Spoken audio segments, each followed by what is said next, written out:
আমরা বাজার যাই ভাই, দিনে দুবার তিনবার চারবার পাঁচবার করে বাজার যাই। এ মায়েরা ভাইরা শুনেন, বাজারের ভিতরে একটা দোয়া আছে, বাজারের মধ্যে যাওয়ার একটা দোয়া আছে। আর দোয়াটার ফজিলত কি জানেন? আল্লাহর নবী বলেছেন, হে আমার উম্মতরা তোমরা শুনে নাও, বাজার যখন তোমরা যাবে, বাজারে তরকারি কিনতে যাবে, কাপড় কিনতে যাবে, চা খেতে যাবে, নাস্তা কিনতে যাবে, মুরগা মাছ কিনতে যাবে, আল্লাহ নবী বলেছেন বাজারে যখন তুমি যাবে রে উম্মত, বাজারে ঢোকার আগে আগে যদি তুমি একটা দোয়া পড়ে দাও, যদি তোমার মুখ দিয়ে একটু দোয়াটা বাড়িয়ে যায়, তোমার চারখানা তুমি ফজিলত তুমি পেয়ে যাবে। এক নম্বর নবী বলেছেন, হ্যাঁ আমার উম্মতরা তোমরা শুনে নাও, তোমার জীবনে 10 লক্ষ আল্লাহ রাব্বুল আলামিন তোমার জীবনের গুনাহকে মাফ করে দিবেন। 10 লক্ষ নেকি আল্লাহ তাবারাক ওয়া তাআলা তোমার নেকিতে তুলে দিবেন, এবং 10 লক্ষ দরজা আল্লাহ রাব্বুল আলামিন তোমার উঁচা করে দিবেন। এবং ওই দোয়াটা পড়ার বিনিময়ে আল্লাহ জান্নাতের ভিতরে একখান ঘর বানিয়ে দেবেন। সুবহানাল্লাহ। বাজারে ঢোকার দোয়া ভাই, বাজারে যখন ঢুকবেন দোয়াটা যদি পড়ে দিবেন, 10 লক্ষ জীবনের গুনাহকে আল্লাহ মাফ করে দিবে। 10 লক্ষ নেকি লেখা হয়ে গেল, 10 লক্ষ আপনার মর্তবাকে আল্লাহ উঁচা করে দিবেন, এবং জান্নাতের ভিতরে একখানটা ঘর বানিয়ে দিবেন। কি দোয়া? লা ইলাহা ইল্লাল্লাহু ওয়াহদাহু লা শারীকা লা, লাহুল মুলকু ওয়া লাহুল হামদ, ইউহয়ি ওয়া ইউমীত ওয়া হুয়া হাইয়ুন লা ইয়ামুতু বিয়াদিহিল খায়র ওয়া হুয়া আলা কুল্লি শাইইন কাদির। এটা বাজারে ঢোকার দোয়া, এটা বাজারে দাখিল হওয়ার দোয়া। আল্লাহ নবী বলেছেন এই দোয়া পড়িতে হবে, লা ইলাহা ইল্লাল্লাহু ওয়াহদাহু লা শারীকা লা, লাহুল মুলকু ওয়া লাহুল হামদ, ইউহয়ি ওয়া ইউমীত ওয়া হুয়া হাইয়ুন লা ইয়ামুতু বিয়াদিহিল খায়র ওয়া হুয়া আলা কুল্লি শাইইন কাদির। এই দোয়া যদি পড়ে বাজারে ঢুকেন, জান্নাতের ভিতরে একখানটা ঘর বনে যাবে। ওরে সুবহানাল্লাহ, কত বড় নেকির কাম! পড়িতে 1 মিনিটও লাগলো না, কিন্তু যদি পড়লেন পয়সা লাগলো না। এই আমলটার কারণে আল্লাহ তাবারাক ওয়া তাআলা জান্নাতের ভিতরে একখানটা ঘর বানিয়ে দেবেন। আর একটা খুব দামি হাদিস দিয়ে যাই ভাই, আল্লাহুস সামাদ। আপনি আমার যখন মত হবে, জীবনে এমন আমল করেন, মরার পর যত লোক আফসোস করে, আহ আব্দুল জব্বার মরে গেছে রে, আব্দুল্লাহ মরে গেছে, আব্দুল সাত্তার মরে গেছে, অমুক লোকটা মরে গেছে, আহ লোকটা খুব ভালো ছিল, লোকটা খুব ভালো ছিল, এরকম যাতে লোক আফসোস করে। আর মরার টাইমে এমন কোনো আমল করে মরতে হবে না, লোক যাতে এই কথাটা না বলে ইসালা মরেছে তা খুব ভালো হয়েছে, ই মরেছে তো খুব ভালো হয়েছে, সবকে জ্বালিয়ে পুড়িয়ে শান্তি গেল, ই আজ মরেছে তো খুব ভালো হয়েছে, লোকেরা যাতে এরকম কথা না বলে। এর প্রমাণ, যদি মরার টাইমে যদি লোকেরা আপনার নাম করে লোকটা খুব ভালো ছিল, ওই লোকটা জান্নাতে চলে যাবে। আর যদি মরার টাইমে যদি আপনার দুর্নাম করে, খারাপ নাম করে, আল্লাহ রাসূল বলেছেন ওই লোকটা জাহান্নামের আগুনে পড়বে, জাহান্নামে যাবে। এর প্রমাণ, আল্লাহর নবী একদিন বসে আছেন, সাহাবায়ে কেরাম একদিন বসে আছেন, আর একটা জানাজা রাস্তাতে হেঁটে চলে যাচ্ছে, একটা জানাজা লোকেরা ঘাড়ে কেড়ে নিয়ে চলে যাচ্ছে। জানাজা যখন পাস হয়ে গেল, সাহাবায়ে কেরামকে আল্লাহ রাসূল বলছেন, হাগো এই লোকটাকে যে ঘাড়ে করে নিয়ে যাওয়া হলো, এক লোকটাকে তোমরা চিনো? তো সাহাবীরা বলছেন জি হুজুর চিনি। তো বলছেন যে লোকটা কেমন? বলছে হুজুর লোকটা খুবই ভালো, নবী সাহেব খুব লোকটা খুবই ভালো, দিনদার, এরকম ওরকম খুব নাম করলেন। ওর আল্লাহ রাসূল বললেন ওয়াজাবাত, একটা কথা বললেন ওয়াজাবাত, মানে তারপরে ওয়াজিব হয়ে গেল। ঠিক একটুখানি পর আবার একটা ওই মাইয়াত রাস্তা দিয়ে চলে যায়, ওই মাইয়াতটাও 2 নম্বরে যখন পার হয়ে গেল, আল্লাহ রাসূল সাহাবীরাকে বললেন, হাগো এই লোকটাকে তোমরা চিনো? বলছে হুজুর চিনি। তো বলছেন এই লোকটা কেমন? বলছেন না হুজুর, এই লোকটা খুবই বেঈমান শয়তান মানুষ, লোককে জ্বালালছে পোড়ালছে, মানে খুব দুর্নাম করলে, আর খারাপ নাম গাইলে। নবী বললেন ওয়াজাবাত, তারপরে ওয়াজিব হয়ে গেল। এবার সাহাবীরা বললেন, আল্লাহ নবী গো আমরা বুঝতে পারলাম না, প্রথম যে মাইয়াতটা চলে গেল তার ব্যাপারে ভালো নাম গাইলাম, তার ব্যাপারে বললেন ওয়াজাবাত মানে ওয়াজিব হয়ে গেল। আর যার ব্যাপারে দুর্নাম করলাম, খারাপ নাম গাইলাম, তার ব্যাপারে বললেন ওয়াজাবাত মানে ওয়াজিব হয়ে গেল। আল্লাহ নবী গো ওয়াজাবাত মানে কি গো নবী আমরা বুঝতে পারলাম না। ওয়াজাবাতের মানে আপনি বুঝিয়ে দেন। এই আমার ভাইয়েরা মায়েরা খালারা শোনেন, দয়ার নবী বললেন সাহাবীরে, যার তোমরা প্রথমে নাম করিলে লোকটা খুব ভালো, লোকটা খুব দিলদার, লোকটা খুব দানি, লোকটা খুব ইমানদার, যার তোমরা ভালো নাম গাইলাম তার ব্যাপারে আমি ওয়াজাবাত বললাম, মানে ওয়াজাবাতিল জান্নাত, ওই লোকটা আল্লাহর জান্নাতের ভিতরে চলে যাবে। আর যার তোমরা দুর্নাম করেছো, যার তোমরা খারাপ নাম গাইলে, ওই লোকটা ওয়াজাবাতিন নার, ওই লোকটা আল্লাহর জাহান্নামের ভিতরে চলে গেল। তাহলে বোঝা গেল মরার টাইমে যদি ভালো নাম হয় জান্নাতের ভিতরে জায়গা হবে, মরার টাইমে মরার পর যদি খারাপ নাম লোকেরা গাহে ওই লোকটার ঠিকানা কোথায় হবে? জাহান্নামের ভিতরে হবে।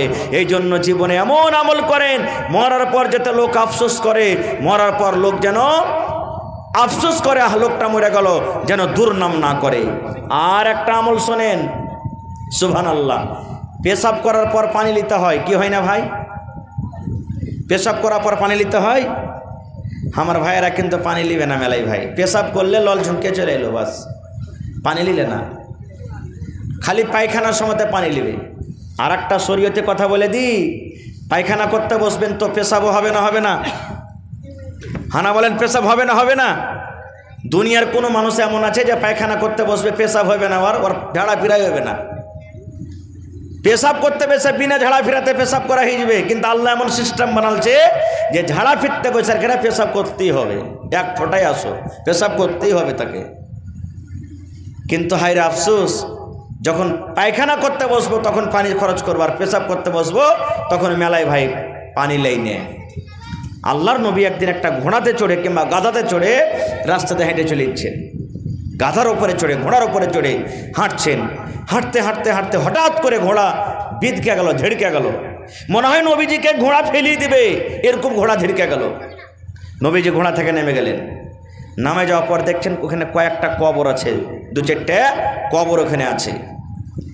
আল্লাহ রাসূল বললেন, ও আমার সাহাবীরা, এই কবরগুলা কি তোমরা চিনো, জানো এই কবরগুলা কার?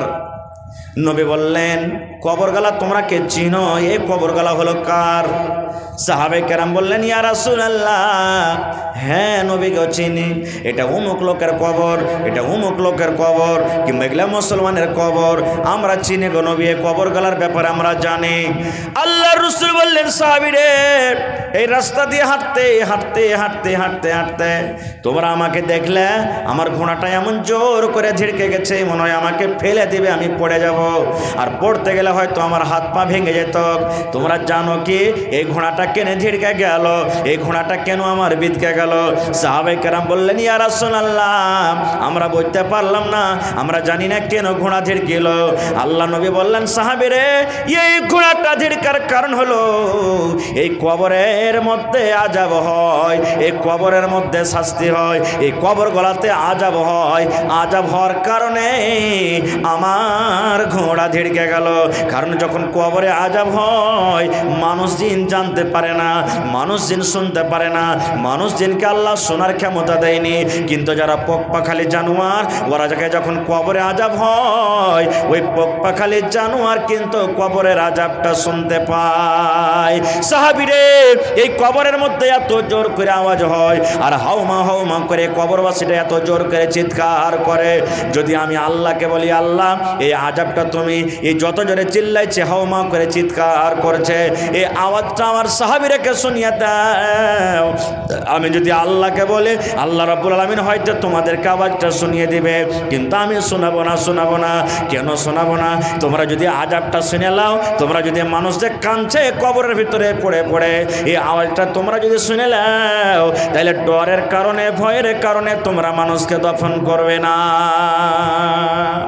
দাফন করবে না, তোমরা ওপরে মানুষকে রেখে দেবে, দফন করবে না। খুব একজন সাহাবী বলছেন, হুজুর এই লোকগুলাকে তো কবরে আযাব হয়, কিন্তু কোন গুনার কারণে আযাব হয় একটু বলবেন না? গুনাহটা কি, কোন পাপের কারণে আযাব হয়?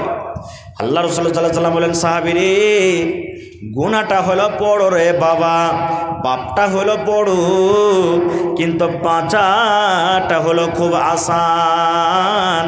মানুষ যদি চাহে তো বাঁচতে পারবে, বাঁচাটা খুব আসান, বাঁচাটা খুব সহজ, কিন্তু এই গুনাহটা হলো খুব বড়।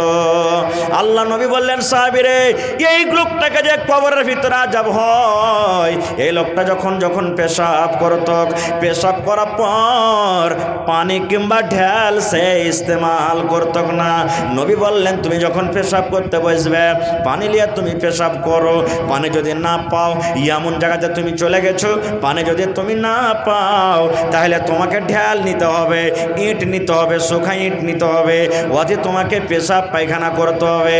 আল্লাহ রাসূল বললেন, সাহাবীরে, এই লোকটা যে পেশাব করত রে বাবা, পেশাবের ছিটা থেকে বাঁচত না।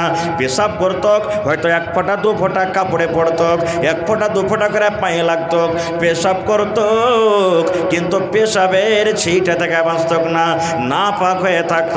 এই পেশাবের ছিটা থেকে না বাঁচার কারণে লোকটাকে কবরের ভিতরে আযাব হয়।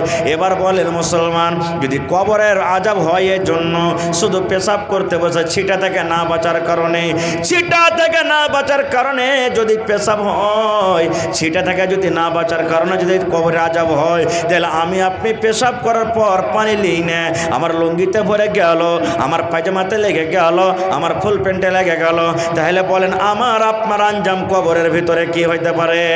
2 নম্বরে নবী বললেন, সাহাবীরে, এই কবরওয়ালাটাকে যে আযাব হয়, এই লোকটা গীবত করে বেড়াইত, এই লোকটা চুগলখড়ি করে বেড়াইত, এই লোকটা এক অপরের ইজ্জতকে মার্ডার করত। এই গীবত চুগলখড়ি করার কারণে আল্লাহ রাব্বুল আলামিন তাকে কবরের ভিতরে শাস্তি দেন। গীবত চুগলখড়ি করার কারণে এই লোকটাকে শাস্তি দিচ্ছে আল্লাহ তাবারক ওয়া তাআলা। এবার বলেন, আমি আপনি রাত দিন এক অপরের গীবত করছি, আরে অমুক মাস্টার, অমুক মুলবি, অমুক নামাজি, ওই মোড়ল তো সালে 1 নম্বরকার ঘুষ করবে, অমুক সারপঞ্চ মুখিয়া, হ্যাঁ ওই হাজির না হজ আল্লাহ ঘোড়ার ডিম কবুল করবে। লোককে খায় ঠক গিয়ে চলে গেছে, লোকের হক মেরে মেরে গেছে, ওরকে হজ না ঘোড়ার ডিম কবুল হবে। এই যে দেখেন, ইয়া কপারের রাত দিন আমরা পিছিয়ে লেগে আছি। আমাদের আঞ্জাম কি হবে ভাই? কিয়ামতের দিন কি হবে আঞ্জাম? কিছু বুঝতে পারছেন? সুবহানাল্লাহ। ভাইরে, এই জন্য পেশাব যখন করতে বসবেন, খবরদার খবরদার পানি নেবেন, বেটা ছেলে হোক কিংবা বেটি ছেলে হোক, পানি নেবেন। নমাজ আপনি যদি নাও পড়েন, বলবেন মাওলানা নমাজ পড়ি না তাও পানি দিচ্ছি। আল্লাহ রাসূল বলেছেন, আত-তাহুর শাতরুল ঈমান, মানুষের পাক সাফ থাকাটা হলো কি ঈমানের আধখানি, ঈমানের অর্ধেক। আল্লাহুস সামাদ। আপনি নমাজ পড়েন বা নাই পড়েন, কিন্তু একটা মুসলমানকে সব সময়তে পাক সাফ হয়ে থাকতে হবে। মতের কোনো গ্যারেন্টি নাই। হঠাৎ করে যদি না পাকের হালাতে আপনার যদি মত হয়ে যায়, তাহলে বলেন তো আপনার অবস্থাটা কি হলো? মানুষ তো জানে না যে এই পাকি হালাতে মরলো কি না পাকি হালাতে মরলো। এই জন্য একটা মুসলমানকে সব সময়তে পাক সাফ হয়ে থাকতে হবে। আর 2 নম্বর কথা হলো কি, যে আল্লাহ রাসূল সাল্লাল্লাহু আলাইহি ওয়াসাল্লাম বলেছেন গীবত চুগলখড়ি করতে হবে না। আর